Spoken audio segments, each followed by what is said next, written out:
What up, M&R family? It's your girl, Magg. It's Rash. Boule, and we're back with another reaction video.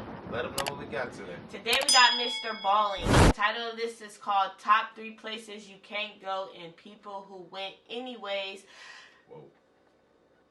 Yeah, but first time checking out MrBallen on the channel. But look, man, if there are any other videos that y'all want to see us react to on the channel, just drop them things down in the comments. But look, man, if you're new to the channel, hit that like button, subscribe to the channel. But look, man, let's get to this video. Let's get to it. I don't know why they would. I'm going to share with you 3 progressively more insane stories about people who went to forbidden locations and what happened to them. Spoiler alert, it didn't end well. But before I get into today's stories, if you're a fan of the strange, dark, and mysterious delivered in story format, then you've come to the right channel because that's all I do, and I upload 3, 4, even 5 times every week. So if that's of interest to you, please tear out the last chapter in every one of the Like Button's books. Also, please subscribe to this channel and turn on all notifications so you don't miss any of my weekly uploads. Alright, let's get into today's stories.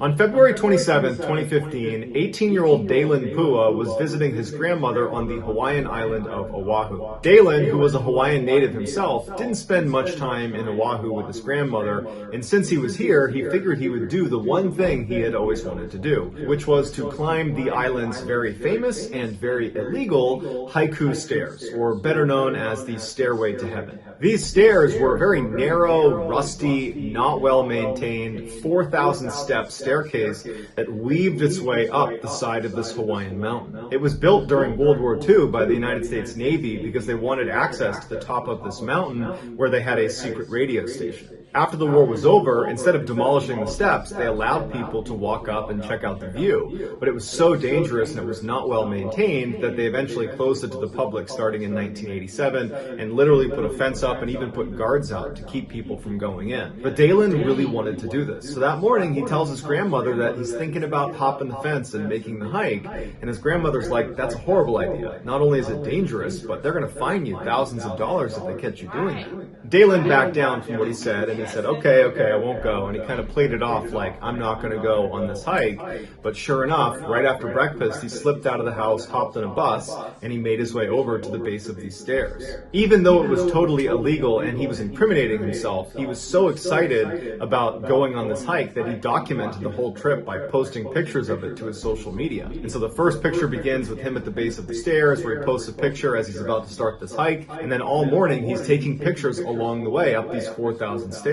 But then around 11 a.m. that morning, the posting stops abruptly, and he hasn't reached the summit, and you figure if you're going to do this hike and you're already posting pictures of just the way up, certainly when you get to the summit, you're going to take a whole bunch of pictures and post all of those, because that's the prize at the end of this hike. But for whatever reason, the posting stopped at 11, and he clearly hadn't reached the summit yet. And by that night, when he didn't come home, the family was really concerned, and they told police. Police launched this huge search for him. They're looking all over the stairs. They got helicopters out. The Navy gets involved. There's no sign of him. He's just vanished. When they couldn't find him after several days, they had to call the search off, and the assumption was, well, you're doing something dangerous. There's a reason this is off limits. He probably slipped at some point and fell down the mountain. That's why this is off limits. It's not safe. But when people reviewed some of his last photos that he had posted to social media, they noticed something in this picture. This shot looks like he's just taking a picture of the dense forest around the stairs.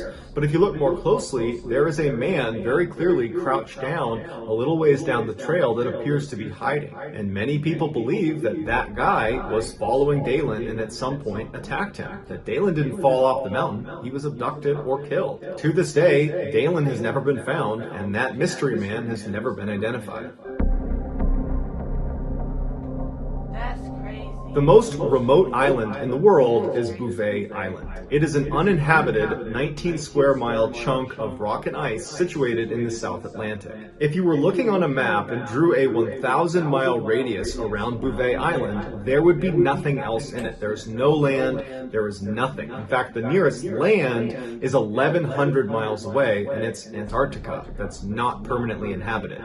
The nearest permanently inhabited land is South Africa, and that's 1,600 miles away. The island is so far away from anything that in 1979, Israel and South Africa dropped 2 nuclear bombs on it, and nobody noticed. The only reason anybody found out about it is because a US satellite happened to be looking in its direction, and it saw 2 bright flashes of light, and they were like, I wonder what that is, and then it turned out to be nuclear testing. For the very few people that have gone to Boule Island, you can't just take a ship there or a boat there, because all around the edges of this island are these jagged ice cliffs, and then the water is treacherous down near the edge of these cliffs with very strong currents. If you were to fall in, you'd get sucked up and probably underneath some of these rocks, and then you're done for. Oh yeah, now that's crazy. That's crazy. I wouldn't even play with no water. Man, shout out MrBallen, because he tells know some a lot, good and stories. He break it down. Yeah, he telling some good stories. It's crazy. Zoned in. I wouldn't go to these places. No. And whoever went here, I don't know crazy. why they went. And if these places are still up, nobody should go. Nobody should go. Y'all don't go to these places. Y'all watching this, man, do not even want to go to these places. This is crazy. You win by watching this. Yeah, the way he explaining it, you won't want to go. If you were to fall in, you'd get sucked up and probably underneath some of these rocks, and then you're done for. So nearly anyone who's set foot on Boule Island has taken a helicopter and flown the long, sketchy flight, hoping you don't hit a storm because you can't land anywhere. You're in the middle of nowhere with no land, all the way to Boule Island. And then anyone that's been on Boule Island only stays for like a few minutes because they're so worried about a storm rolling in. And the weather at Boule Island is famously bad, and storms are constantly rolling in. Oh, and Boule Island is an active volcano. So it's this horrible place that nobody goes to or should go to. But a few people still do. In 1964, British explorer Alan Crawford was sent out to Boule Island with a team of scientists to inspect the northwest corner of the island where a recent lava flow had created a shelf that looked like you could potentially build a building on it. And the British wanted to stand up a weather station out there, but they needed someone to go out there and give the green light. So on April 2nd, 1964, Crawford and his crew departed South Africa and began the long helicopter ride. When they finally touched down on Boule Island, everybody was on edge because you are in the most remote place in the world, and if anything happens to you, there's no help coming for you. So people were eager to get the work done, survey the area, and get right back on the helicopter and leave. So the team immediately gets to work surveying the site, while Crawford decides to just for a couple minutes to step over the ridge and just look out at the island. He was fascinated with Boule Island, and he just wanted to get a better look at it. So he walks up this embankment, and he crests the hill, and he looks down, and there's this little rocky alcove that he can see the water. It's like this one area of the island where there's a little bit of a beach. And he sees a wooden lifeboat that's kind of half sunken, that's sitting in the shallow waters of this lagoon. He couldn't believe it because he knows it's not theirs because they came in on helicopter. And he's also thinking, like, how could this boat have gotten here at all? The nearest land is 1,100 miles away. So he starts walking down towards the boat, and he sees on the beach 2 wooden oars that he assumes go with the boat. Next to them is a flattened copper tank that's used to catch water, and then next to that was a wooden barrel, which also would have been used to store water. He starts looking around the beach for other signs of human life, and there are none. There's no tent, there's no clothes, there's no human remains. He finally gets down to the beach and actually wades out the little ways into the water to actually inspect this lifeboat, and he starts looking for identifying marks or numbers on the boat that might give away where it's from, but there's no significant marking on the boat. It was in pretty good shape, but there was just nothing to give away where it was from. Because Crawford knew they had very little time before they were going to leave the island, he ran back on shore and he looked around on the beach some more. He walked up the hill a ways to get a look down the island to see if there's any sign of human life on this island, but there's none. And so he goes back over to his team and he tells them what he's found. But his team is so focused on getting this survey done and getting the heck out of here that they don't really care about this lifeboat. And they say, you know what, it probably washed up from some shipwreck or something. There's probably some explanation for it. Let's just get this done and get out of here. Crawford feels a little bit frustrated because he's fascinated by what he's just found and he wishes they were too. So he just walks back over the hill and he takes his camera out and he takes a picture of the lifeboat. After that, he hopped in the helicopter, flew back to South Africa, and he showed this picture to his superiors, and he was hoping they would launch some sort of investigation to see who was out there. But much like his team, who didn't care when they were already at Boule Island, his superiors, who were thousands of miles away from Boule Island, just didn't care very much. about some random lifeboat on some random island in the middle of nowhere. But 2 years after Crawford's expedition, another crew was sent out to Boule Island to survey the lagoon where this lifeboat was found, and the crew would report that they found the lagoon, but there was no boat, there was no barrel, there was no copper tank, there was no oars, there was nothing. It was as if it was never there. So while we don't know how the boat got there or how it left or who was on the boat and where they went, what we do know is at some point, some poor soul or souls were trapped on the most isolated and wretched island in the entire world. In central Texas lies a stunning natural wonder called Jacob's Well. It's this beautiful, clear water spring that every summer when the weather gets really... That's nice right there. That is nice. That's beautiful. That's a nice picture. Like that, with that picture right there, you would want to go there. You would want to go there. No lie, you would want to go to that place. Well, it's this beautiful, clear water spring that every summer when the weather gets really hot in Texas, people converge on Jacob's Well and enjoy swimming in the water. But it's not just for casual swimmers trying to avoid the heat. It's for daredevils that strap scuba gear on and dive down through Jacob's Well through a 10-foot wide shaft that leads to one of the most intricate and dangerous underwater cave systems in the world. Jacob's Well is broken up into 4 chambers. As you move from chamber 1 to 2 to 3 to 4, it gets harder and harder to squeeze through the narrow spaces, and each of the chambers gets smaller and they get darker because you're losing sunlight, and they just become overall much more difficult to navigate the deeper you go. Imagine you put on your scuba gear and you hop into Jacob's Well and you start swimming straight down. Now there's going to be what looks like the floor of the well, and then at the center of it is a 10-foot wide shaft that goes straight down. And if you swim down through that, you're going to reach the first chamber, which sits at about 30 feet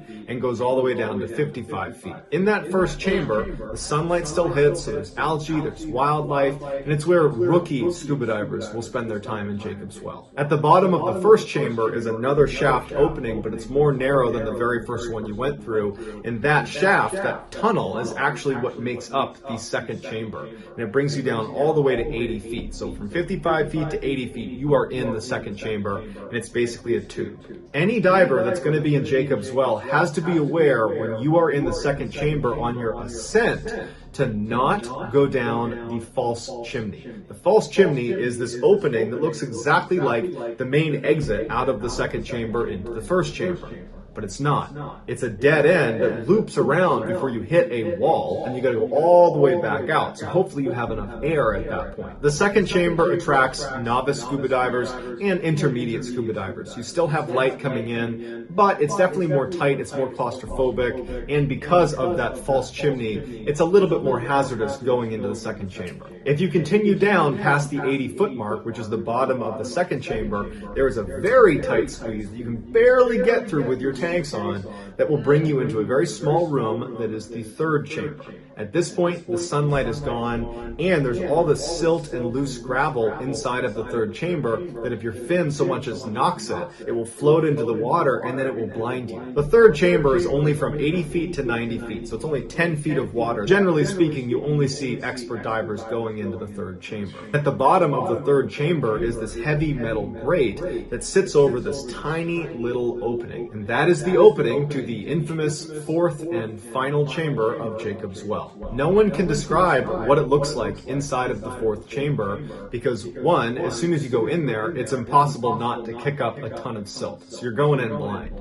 But two, anyone that has attempted to go into the fourth chamber and maybe has been successful has died. There are literally divers that are deceased inside of the fourth chamber. And after about a dozen people died trying to get into that fourth chamber, they finally just sealed it up. But if you were to pry open that gate and go into the fourth chamber, you would have to remove your air tanks, push them into the fourth chamber, and then you'd have to wriggle your way through while keeping the mouthpiece in your mouth into the fourth chamber that, again, we don't even know what's in there. In 1983, 24-year-old college students Richard Patton and Clark McConnell entered Jacob's Well around 8:30 p.m. They were both experienced scuba divers. They were in an advanced scuba diver class with all the certifications for that. They had dove Jacob's Well before, and they wanted to check out the fourth chamber. They got in the water, they went through that initial shaft into the first chamber, they continued into the tunnel that was the second chamber, they wriggled their way into the third chamber, and they reached the gate. Using some equipment they brought with them, they were able to pry open this gate,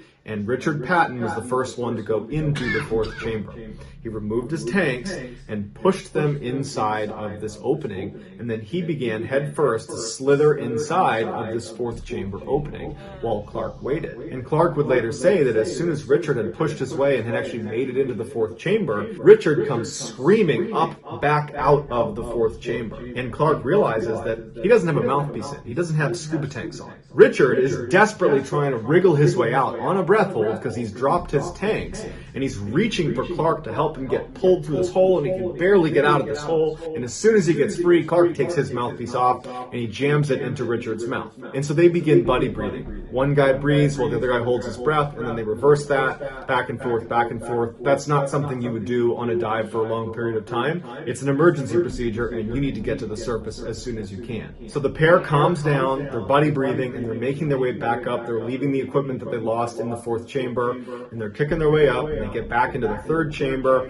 They make their way up into the second chamber. They're kicking it out, and then their heads hit the wall. And they realize they've gone down the false chimney, and what's even worse is they hear that awful ka-tung, which means you have no air in your tanks. Clark, who had taken a full breath before this had happened, he immediately turns and starts swimming and manages to get out of the false chimney and makes it to the surface before he drowns. But Richard wasn't as lucky. His final few moments were spent in total darkness with silt kicked up all around him. He's got no air, he's got no idea where to go, and he's desperately trying to swim up, but he keeps hitting the wall of the false chimney before ultimately drowning. When recovery divers went down to retrieve his body, they found him jammed up at the very end of the false chimney. So that's going to do it, guys. I hope you enjoyed today's stories. Let me know in the comments what you thought, and I will pin the best comment at the top of the comments section. If you enjoyed today's stories and you haven't done this already, please rip out the last chapter of all the Like Buttons books. Also, please subscribe to this channel and turn on all notifications so you don't miss any of my weekly uploads. If you want to get in touch with me, you can direct message me on Instagram or on Twitter. My username on both platforms is the same. It's JohnBallen416. I also have a ton of content over on TikTok where my username is MrBallen. If you have a story suggestion, please submit it to our subreddit just called MrBallen. So whether I see you on Instagram, Twitter, TikTok, Reddit, YouTube, some combination, just know that I really appreciate your support, and until next time, that's going to do it. See ya.